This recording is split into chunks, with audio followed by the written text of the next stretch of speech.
welcome to Sweet Tomato Vine Homestead. I'm Linda, and I'm about to harvest some carrots so that I can can them because they're at their peak right now. I'm not going to get all of them, but I'm going to go ahead and get some of them.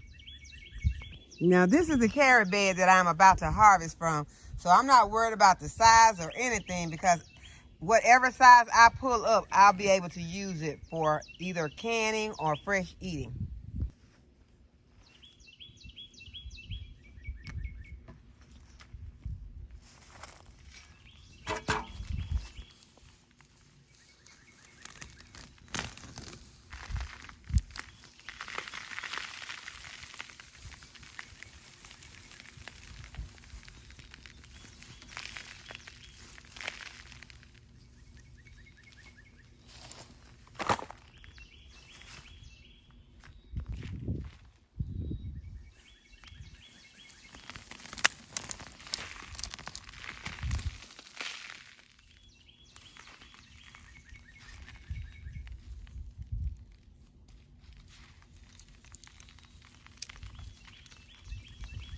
I'm gonna go ahead and harvest this deal also.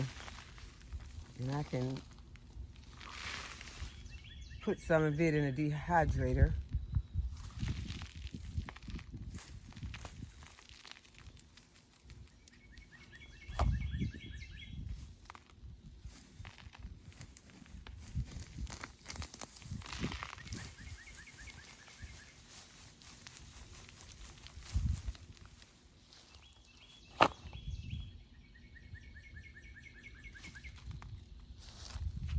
Get a few more.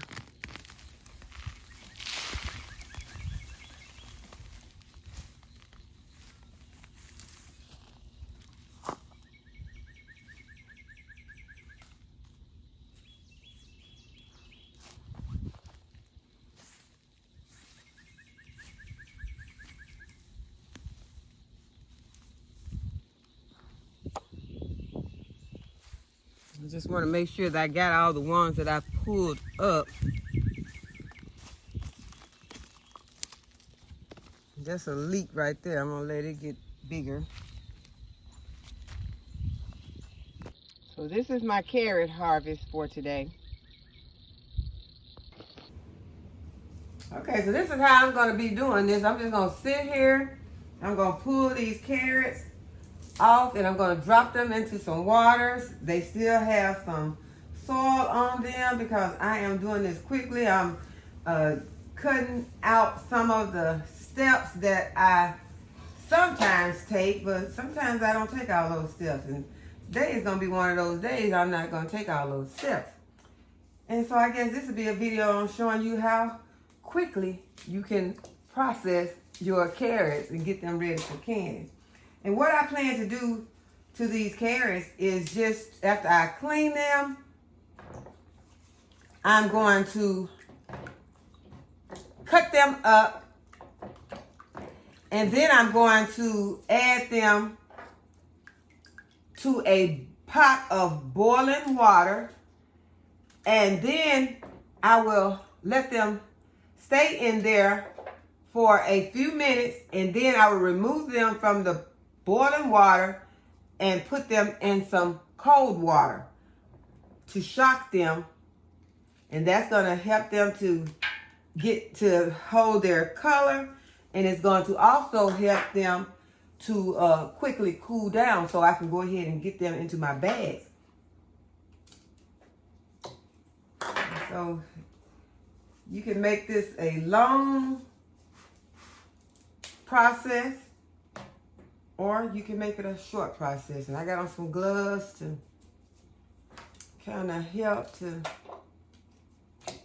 not get my hands so dirty while I'm doing this. And I'm just gonna cut off the little end. Well, on some of them I'll be cutting 2 ends.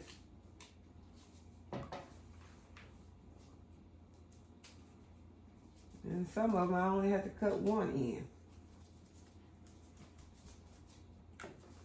And they will get washed again. Right now, this is just going to be the first rinse. And after I get this finished, I will use my water to water whatever plant needs to be watered. And see, like these small carrots like this, these are just baby carrots, y'all. These are just the same kind of baby carrots that you purchase at the store or that you order in fancy restaurants.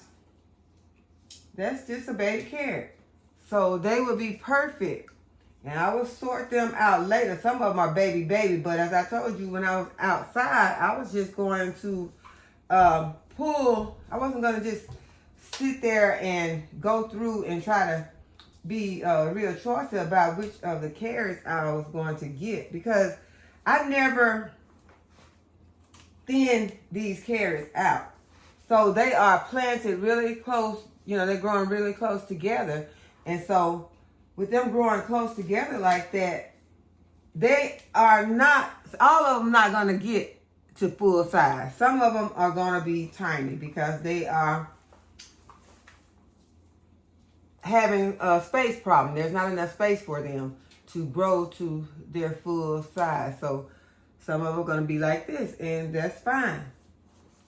All I want to do is have a lot of carrots.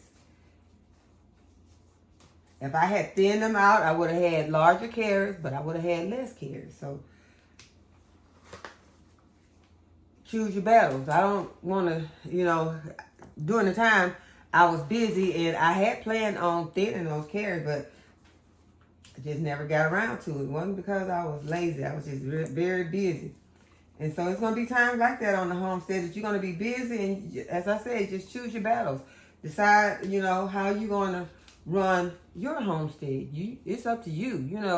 You can do what everybody else think is right, or the way everybody else think that it should be done, or you can do what is right for you and your family, however you choose to do it, and however your time and your schedule allows you to do.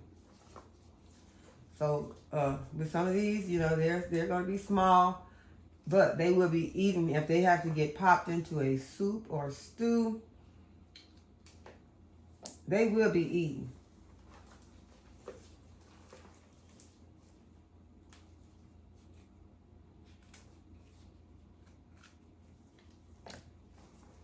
And some of these carrots, this size right here, these are perfect for roasting.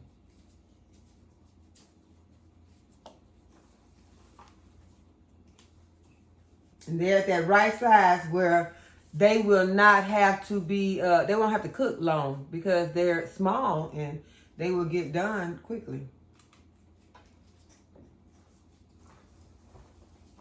And I won't have a whole lot to put up today. I'm going to be putting them in my freezer. But you do a little bit at a time. I could have gone out there and just grabbed them all, but it's in the evening right now.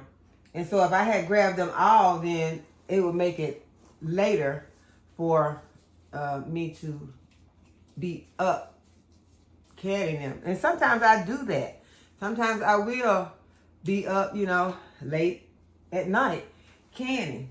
And before it's over, I definitely will be up late at night canning, because in the fall or in late summer and early fall, there's just no way of getting around it, because you'll be having so much produce that will be coming into the house that you will have to be up late if you start in the evening, because you'll have to still have your chores that you will have to do on the homestead, and then you'll be harvesting different things.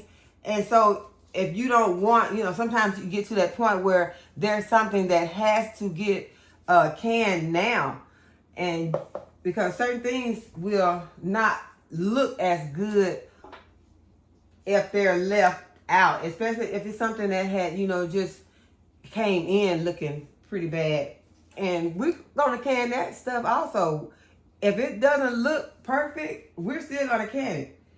It's not like we're trying to sell it. We're trying to harvest it and preserve it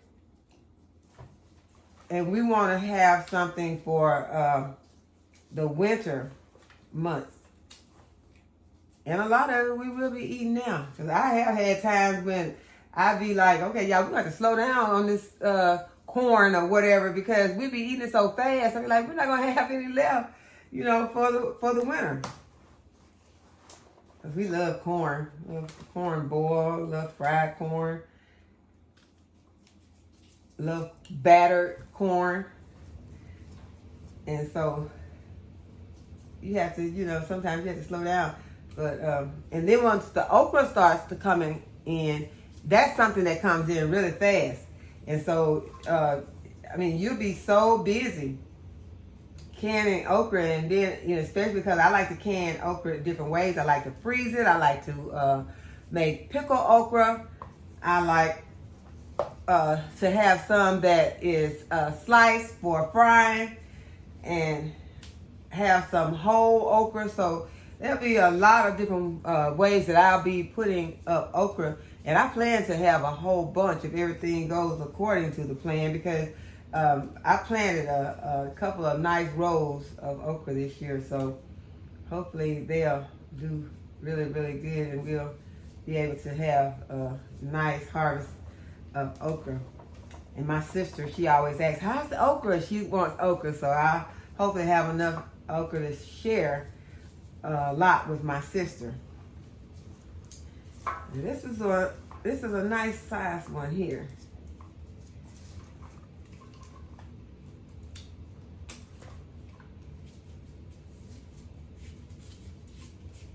But you know what I think I'm gonna do? I think what I will do for this video is that I will just go ahead and I will end this video, since I've showed you all how I harvested and brought it in, and I'm cutting it up. And then on my next video, I will go ahead and process and get it bagged up with y'all. How about that? All right, well, thanks y'all. Thanks for watching, and I'll see y'all in the next video.